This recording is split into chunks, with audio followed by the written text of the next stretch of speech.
ஸ்ரீ ராகவேந்திரர் 16ஆம் நூற்றாண்டில் வாழ்ந்த ஒரு மகாபுருஷர் மற்றும் மகான். அவருடைய வாழ்க்கை வரலாறு. இவரது இயற்பெயர் வேங்கடநாதன். சிறு வயதிலேயே வேதங்கள், சாஸ்திரங்கள், இசை, இலக்கியம் போன்றவற்றில் அசாதாரண திறமை பெற்றிருந்தார். மகாபாஷ்யர் வேங்கட சுப்பையரிடம் உயர்கல்வி கற்றார். வேங்கடநாதன் சரஸ்வதி என்பவரை மணம் புரிந்தார். அவர்களுக்கு லக்ஷ்மி நாராயணன் என்ற மகன் பிறந்தார்.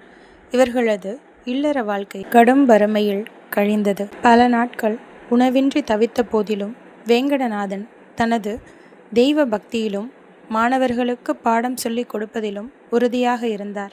வேங்கடநாதனின் குருவான ஸ்ரீ சுதீந்திர தீர்த்தர் அவருக்கு சந்நியாசம் வழங்க விரும்பினார்.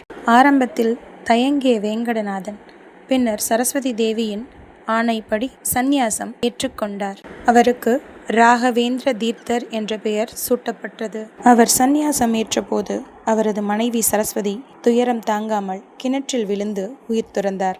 ராகவேந்திரர் தனது தவ வலிமையால் அவரது ஆவிக்கு முக்தி அளித்தார். ஒரு பக்தர் மிகவும் ஏழையாக இருந்தார்.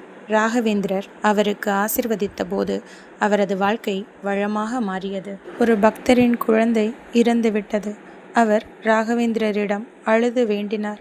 அவர் அருள் பார்வையால் குழந்தை மீண்டும் உயிர் பெற்றதாக கூறப்படுகிறது.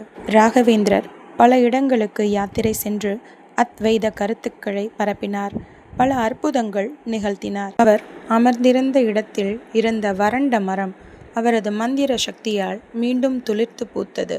பக்தர்களை பல நோய்களிலிருந்தும் ஆபத்துகளிலிருந்தும் அவர் அருளால் காப்பாற்றப்பட்டதாக நம்பப்படுகிறது. துங்கபத்திரை ஆற்றங்கரையில் உள்ள மந்திராலயம் என்ற இடத்தை தனது வாழ்விடமாக தேர்ந்தெடுத்தார். அவர் ஜீவ சமாதிக்கு செல்லும் முன், நான் இன்னும் 700 ஆண்டுகள் என் பக்தர்களை காப்பாற்றுவேன். இன்னும் மந்திராலயத்தில் ஆயிரக்கணக்கான பக்தர்கள் தினமும் சென்று வழிபடுகிறார்கள். ராகவேந்திரர் பல முக்கிய ஆன்மீக நூல்களை எழுதியுள்ளார். வேத விளக்கங்கள், துவைத தத்துவ நூல்கள், ஸ்லோகங்கள் மற்றும் ஸ்தோத்திரங்கள் அவை இன்னும் மதிக்கப்படுகின்றன. அவரது வாழ்க்கை நமக்கு சொல்லும் பாடங்கள்: கடவுளின் மீது உறுதியான நம்பிக்கையோடு இருங்கள், எளிமையாக வாழுங்கள், பிறருக்கு உதவுங்கள், கஷ்டம் வந்தாலும் விடாமுயற்சி விடாதீர்கள்.